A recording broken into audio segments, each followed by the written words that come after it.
Hello there, welcome to the Saroy channel, wherever you are in the world. I do hope you're doing exceedingly well. Loads of love to each and every one of you. I'm doing fabulously, thank you very much.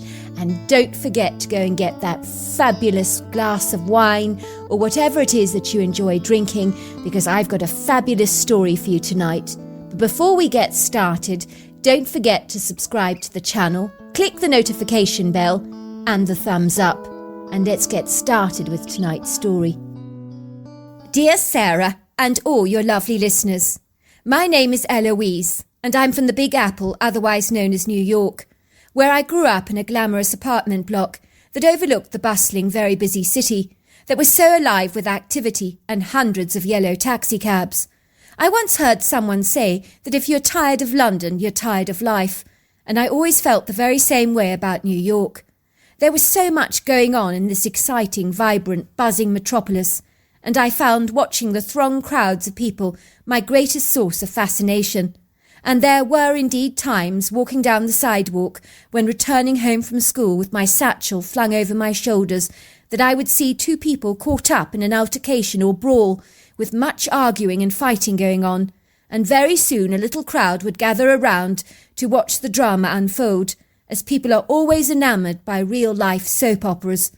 I remember on one occasion a young woman was literally giving birth on the sidewalk, and I'm not exaggerating. I mean, how does that happen? But here in New York we've pretty much seen it all, and there's not much that surprises us anymore. It would seem that the baby was coming, and nothing was stopping it. The local residents ran around getting towels, and before the ambulance arrived, the woman had given birth to a little boy. And everyone was so ecstatic, and there was much applauding and clapping, and the proud mother was beaming from ear to ear. "I'll call him York," she told us, "because he was born on the street." And everybody applauded, thinking that this was the greatest idea in the entire world. I just loved New York, as there was so much about this fabulous city to truly appreciate. I marvelled at the cheerful street vendors selling their cooked food, and the smells of sizzling, delectable chicken kebabs that would permeate and waft through the air, titillating your taste buds with the aromatic aromas. Then there are all the interesting shops, the delicate essences with their vast arrays of baked delicious breads and sliced meats on display. And let's not forget the beautiful parks in New York, where you can enjoy a solitary walk on your own in nature and eat your sandwiches under a large oak tree while you watch the world go by. During the summer months, there are bodies literally sprawled and strewn over the lawns of the parks like lizards lapping up and soaking up the sunshine, which is a sight to behold. My story begins when one day my parents informed me that they were going on a 3-week business trip to Switzerland and that I would have to go and stay with my grandparents on their West Virginian farm where my mother had grown up as a young girl. The last time I'd actually ever seen my grandparents was 5 long years ago, when I was about 7 years old. So my memories of them were vague, foggy and somewhat cloudy. "But I don't want to go," I protested, stamping my foot like an insolent spoilt brat. "If I can't come to Switzerland with you, I want to stay here in New York. I don't want to go to the country to stay with strange people that I barely know." Of course, my indignant, belligerent and acrimonious protests were ignored by my parents, who simply refused to put up with my sulking, juvenile behaviour. And eventually I surrendered rather disagreeably to my fate, for I had no choice in the matter, as I was going to stay with my grandparents come what may. Before long I found myself sitting in a taxicab, being ferried from Charleston Yeager Airport to my grandparents' farm. I remember the taxi drove past the most exquisite-looking countryside, full of verdant rolling hills, flowering meadows, statuesque mountains, pretty farmhouses, barns and fields filled with grazing cows or horses. And I was beguiled and bedazzled by these incredible, sensational, idyllic views. Finally, the taxi took a few turnings down some precipitous dirt roads, where the uneven rocky surfaces caused the taxi to wobble and jolt precariously, and you could hear pebbles beating against the undercarriage. Eventually the taxi approached an open wooden farm gate, with the sign "Wild Blackberry Orchards," and it veered down this long, smooth white road through this luxurious green hilly countryside that was covered with bushy areas of ubiquitous trees and dotted with a couple of bright red barns. There were also horses grazing on a hilly fenced elevation, swishing their tails and glancing up in our direction briefly. In a trice, the taxi driver had parked his cab and reversed in an open courtyard in front of a very impressive, rather imposing-looking 1800s farmhouse that looked like it had stepped out of the history books into our reality, and I have to admit it was as pretty as a picture. All of a sudden the front door burst open, and a plump woman wearing an apron around her middle with short curly grey hair and a big beam on her face came bustling down the steps towards me, enveloping me in her arms and covering me with hundreds of kisses. "Oh, it's so good to see you, Eloise! My, you've grown! You remind me of your mother when you were her age. Oh, the likeness is quite uncanny. Do you remember me? I'm your grandmother." I shook my head. "I was too small," I said. "Never mind," she said. "It was an awfully long time ago."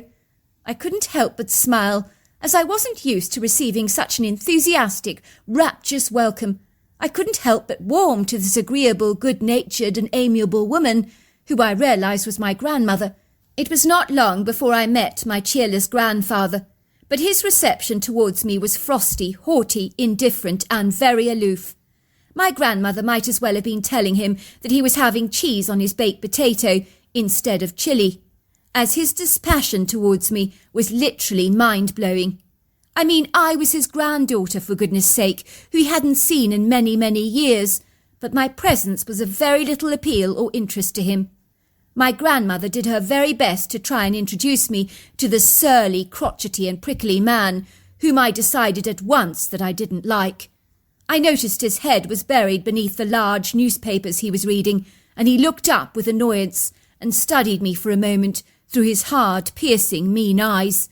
I promise you I felt like a bird being examined by the beady eyes of a sparrow hawk, as that was how menacing and uncongenial his presence was towards me. "This is Eloise," said my grandmother. "She'll be staying with us for 3 weeks now. Isn't it nice to have a young girl running around the farm? Much like old times, when Margaret was a young girl. You remember?" "How could I forget?" "So this is Margaret's daughter," said the old man, with a very disapproving look. "The likeness is quite remarkable. You better behave yourself, little girl," he said, waving his finger at me warningly, as though reprimanding me for bad behaviour I had yet to commit. "I'll be watching you. And if you step out of line, you will be in very big trouble. I can't abide silly little girls." "I'm not a little girl," I protested. "And my name is Eloise, and I'm 12 years old, so I'm not little." My grandfather looked up at me from behind the newspaper, rather surprised to see that I'd stood up for myself. It was very clear to me that he wasn't used to such a spirited individual like myself, who wasn't afraid to fight back. And I could see that he was ever so slightly impressed by my sudden outburst, but was certainly not willing to show it. "You're quite a feisty little girl, aren't you?" he said. "Dreadful shame you weren't born a girl. What a dreadful waste." At that, my grandmother promptly whisked me out of the living room. "Don't mind your grandfather," she whispered to me. "He's a miserable, cantankerous, grumpy old man, but if you keep out of his way, he shouldn't give you any problems." From that point on, I firmly decided to stay out of my grandfather's way, as I didn't like this horrible, condescending man who clearly loathed children, most especially girls. In fact, as far as girls were concerned, he didn't have time for them at all. I briefly recall my mother describing her father as a very authoritarian, belligerent type of parent who was rigidly disciplined and made her life a living hell growing up. I couldn't understand why such a nice, lovely lady like my grandmother had put up with such a vindictive, nasty man, who certainly, as far as I was concerned, lacked manners and was insolent and rude. From that point on, I decided that one of the best ways to try and avoid him was to keep myself entertained in the great outdoors, so I climbed on the back of a mountain bike and began cycling all over the emerald green countryside. I realised to my amazement that I was actually enjoying myself considerably, with the gentle wind blowing against my long brown hair, and the evocative smell of freshly cut straw permeating the air. I parked my bicycle and eagerly ventured into the woodland area, which was exceedingly steep, as it was on a mountainous elevation, and I began to climb up this rocky terrain, until it seemed to level out and flatten over a vast area on top of the mountain, where you could observe exquisite views over many miles of the glorious pretty valley below. I was mesmerized by the beauty of the tall statuesque maple and chestnut trees, along with the shorter trees covered in white blossoms that I was to learn later were serviceberries. All these trees seemed to stretch out their branches from a great height, providing an arched canopy above my head, and the subtle shafts of sunlight that permeated through the branches dappled the forest floor in an ethereal luminescence that was as magical as it was enchanting. The forest floor was elegantly decked out with impressive-looking voluptuous boulders that were like great works of contemporary art that any modern art gallery would be proud to showcase, because these natural sculptures had been worn away over a vast period of time, using the weather as its masterful chisel. If that wasn't alluring enough for you, there were soft mosses, wild gingers, woodruff and lacy ferns carpeting the ground. A delightful silvery stream meandered through this whimsical fairy tale-like woodland expanse, and it burbled and bubbled as it travelled over the rocks and branches, and its pleasing sound intermingled with the bird song and was exceedingly therapeutic. I sat down on a smooth rocky ledge and just listened to the sounds of the forest. All of a sudden I noticed that the bird song dissipated and began to fade, and everything suddenly became deathly quiet, so incredibly still, in fact, that you could have heard a pin drop. I became painfully aware that I was certainly not alone, as I could sense that foreboding feeling that something or someone was watching me. But who? I couldn't imagine. It was an unsettling, very airy feeling that sent cold chills travelling down my spine and made me feel this very urgent need to leave the forest at once. I have suffered from a neurological disorder called narcolepsy pretty much all my life, which is a condition which can cause me all of a sudden to just fall into a deep sleep, and this can happen in any situation and during any activity, which is why I wear a bracelet around my wrist to explain my condition. I have refused to allow my narcolepsy to rob me of my freedom, although I have fallen asleep in strange places before. I woke up once in a Walmart store where I'd fallen asleep over a display of baked beans and was found lying fast asleep, surrounded by a sea of tins, and the distressed customers thought I was dead, and I caused a huge frenzy in that store. Another time I woke up in a dentist's waiting room, having fallen fast asleep over the man sitting next to me. That was more than a little embarrassing, as I woke up to see his concerned face staring down at me, and his wife looking far from amused. I'm one of the lucky people with this condition, because I can go for days at a time without an episode, as I do know of people who can have 5 attacks a day. Unfortunately, when I'm bathing or showering, I have to be watched carefully and supervised, which can, of course, be very awkward, as I do like my privacy and loathe being watched. I think in that moment I must have had a narcoleptic episode, because all of a sudden I woke to find myself being vigorously shaken and jolted on the chest by these massive hands, by what I can only describe as this colossal humanoid being covered in hair staring down at me with deep-set, dark, earnest eyes that looked very distressed and discomposed. The creature smelt woody, like a damp tree trunk. I think the creature that had attempted to resuscitate me obviously thought that I must be dead. I'm one of those people that can look as if I'm dead and be rather unresponsive when I have a narcoleptic episode, as the extreme from being wide awake to falling asleep can be so dramatic that you may have the false, misleading impression that I've dropped down dead in front of you. So over the years I've scared quite a lot of people with these strange episodes of mine. On this particular occasion I sat bolt upright, rubbing my eyes vigorously to ensure that I wasn't dreaming. I was sure that I must be, as I could hardly believe what I was witnessing. This incongruous creature who had been hovering over me stood up straight, towering at a very intimidating 8 foot tall, and glided away to sit next to another small-looking creature on a large boulder, yards away from where I had fallen asleep. Both of these outlandish creatures studied me with animated, curious, interested eyes, and on seeing that I was very much alive, they began to whoop with delight. I truly think they thought I had miraculously returned from the dead. The only way I can describe these anomalous creatures to you is like gigantic ape-like humanoids covered with long flowing dark brown hair with pretty auburn hues or highlights, overlong arms, and rather peculiar-looking cone-shaped heads, but with human faces, leathery dark skins, furrowed brows, deep-set eyes, and flat noses. I was not quite sure how to react to them, for although I was overawed and daunted by their imposing, intimidating presences, they obviously had just tried to help rescue me. I was too shocked and bewildered to feel any powerful emotion driven by fear or terror. The large female creature exuded a matriarch's protective, caring energy, and she was watching me intently, appearing to be in no particular hurry to leave my side, as I sensed she was still worried about me. I heard her communicating with the smaller creature in a strange, rather peculiar language that sounded rather like Chinese, and the tone of her voice was stern and authoritative, and I could tell she commanded great respect. Instinctively I knew she was telling the younger male, who I imagine was her son, to keep a careful eye on me. Moments later she returned with a large hollowed piece of bark that was full of berries, which she handed to me, and after I ate the delicious sweet fruit, the creatures both began to whoop. I think the act of eating on my part had confirmed to them that I was going to be fine, and it warmed the cockles of my hearts that these unusual creatures genuinely seemed to care about me.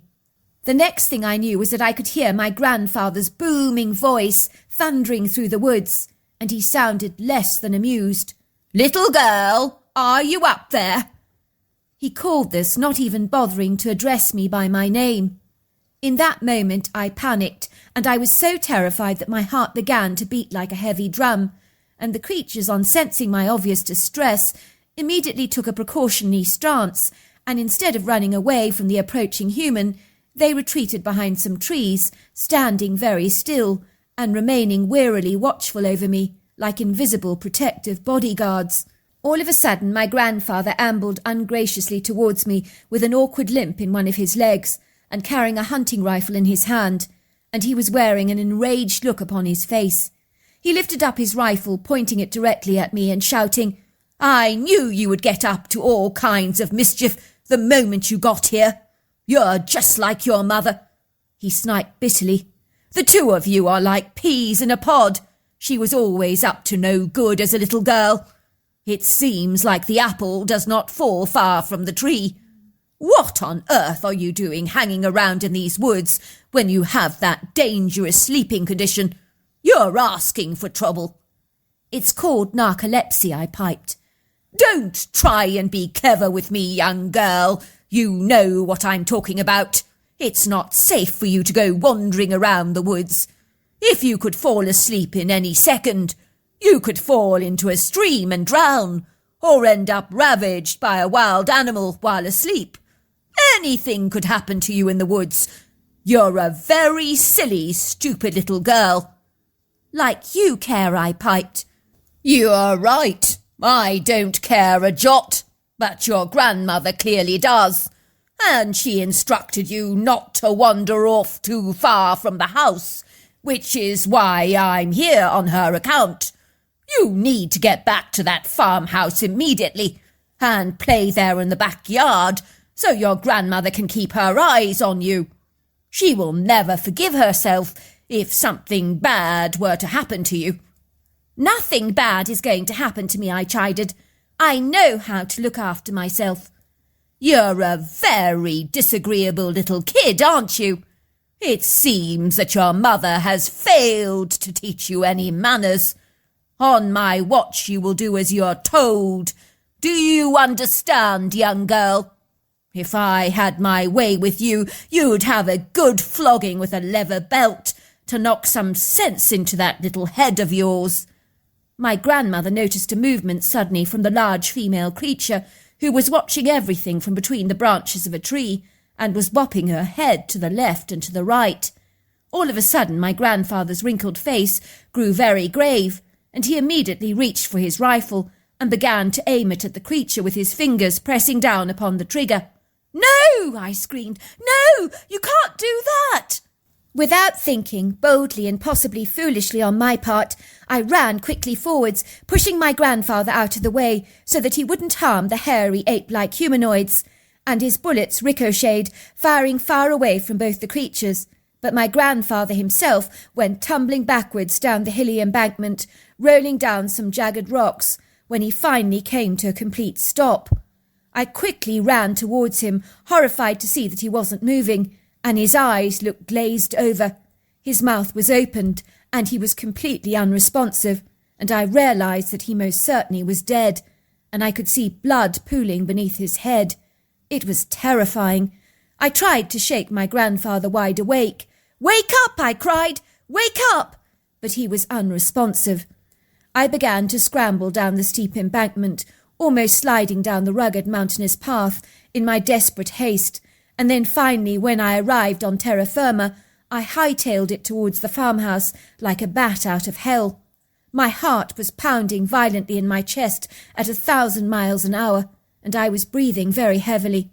I bolted through the front door, springing into the kitchen, where my grandmother was standing at the stove stirring a thick custard with a wooden spoon. For a moment she stopped, looked at me in surprise, and then became alarmed. "Are you all right, dear?" she asked. "You look very dishevelled and out of breath. What on earth is going on? You've grown as white as a sheet." I looked at my grandmother through misty eyes that were clouded by my salty tears. "I've just killed Grandpa," I told her. "I'm a murderer." And at that I burst into tears. "Of course you're not a murderer," said my grandmother, taking me into her arms, trying to reassure me. "I'm sure whatever's happened, it was just an unfortunate accident. Now you take me to your grandfather." To cut a long story short, my grandfather was pronounced dead, and the whole tragic death was deemed as an accidental event, even when I told the police what had actually happened, against my grandmother's advice. But they assured me it was just a tragic accident, of which I was clearly not responsible. I was amazed how kind they were towards me, and even the coroner's report classified my grandfather's death as accidental. I didn't tell anyone about the strange hairy humanoids I'd encountered in the woods that I was trying to protect. I realize all these years later the two creatures were definitely Bigfoot. I won't forget the compassion that those creatures showed me when they thought I was dead. I could never have allowed my grandfather to kill those beautiful creatures that were so human, as ethically, in my opinion, that would be grievously wrong, unless, of course, the creatures were a dangerous threat, which they clearly weren't. A day later, my mother cut her trip short from Switzerland and arrived with her suitcase at my grandmother's farm, and the two of them embraced and sobbed in each other's arms for what seemed like ages, leaving me feeling wholly responsible for what had actually happened, and so I wished with all my heart that I could turn back time and undo this dreadful event. "I'm so sorry to make you both so unhappy," I cried. "I really didn't mean to push Grandfather over. It was an accident." "You mustn't blame yourself, sweetheart. We're not crying because we're sad. We're crying because we're so happy, because that monster is finally dead. Your grandmother and I have longed for this day, but we never believed it would happen, because it's always the good ones that tend to die first." All of a sudden I began to learn about my grandfather and what a dark, treacherous individual he had been for over 55 years of marriage, and how he was a misogynist that had despised and loathed women. My grandmother had taken care of him all his life, and he had regularly flogged her with a leather belt, and sometimes even locked her up in a dark hall cupboard for a couple of days without food or water. When my mother was born, he continued to beat my grandmother up, but although he never physically assaulted my mother, he looked upon her like a lower form of pond life, and bitterly complained about how unfortunate it was that she hadn't been born a boy. He made my poor mother feel that she was never good enough. It was hardly a wonder that I hadn't a relationship with my grandparents, as my mother had been shielding me from my grandfather all of my life, and my grandmother had missed out on getting to know me over the years. But more recently my grandfather had developed heart problems and was in poor health, and was less nimble on his feet, which was why for the first time ever my grandmother had deemed it safe enough for me to come and stay on her farm.